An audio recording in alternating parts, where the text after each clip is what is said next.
Hi everybody, this is a tutorial on the basics of how to overglaze a piece. I like to do everything on top of a paper towel just because it can get pretty messy, but other than that, all you need is a damp sponge, wax, and a wax brush. So to start, you want to brush on the wax wherever you don't want glaze to go. So you need to fully cover the bottom because you don't want your pieces sticking to the kiln shelf, but you can also use the wax to create a design, which I'll show an example of at the end. And then after brushing it on, just give it a few minutes to dry. In the meantime, you want to mix your glaze. So overglaze is made of clay, pigment, and glass and tends to separate, so you want to mix it to make sure it's homogeneous.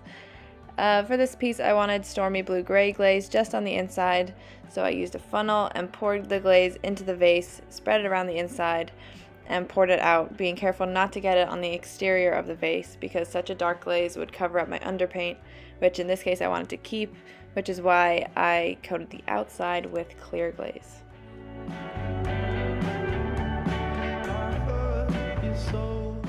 So again, mix it first. There's many ways to coat a piece in glaze, whether that's holding it with tongs, pouring the glaze on, or painting it on.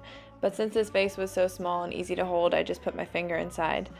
And then I submerged it in the glaze just for a few seconds, making sure it coated the whole thing. And different glazes have different drying times, but once it starts to dry up, use your damp sponge to wipe off the excess glaze on the waxed area.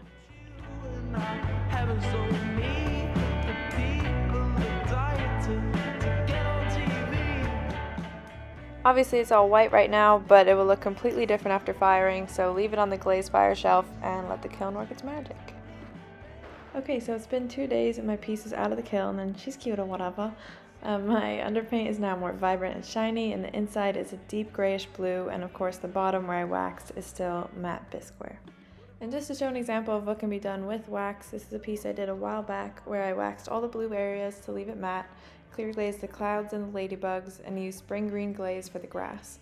We have a green colored wax that works exactly the same as the regular wax, which is super helpful when you're using it to draw shapes. So that's what I did to outline the grass before dipping it in spring green. And then I poured robin's egg glaze inside to give it that nice aqua color. So that's all I got. Thanks for watching, and I hope this helped, and happy glazing.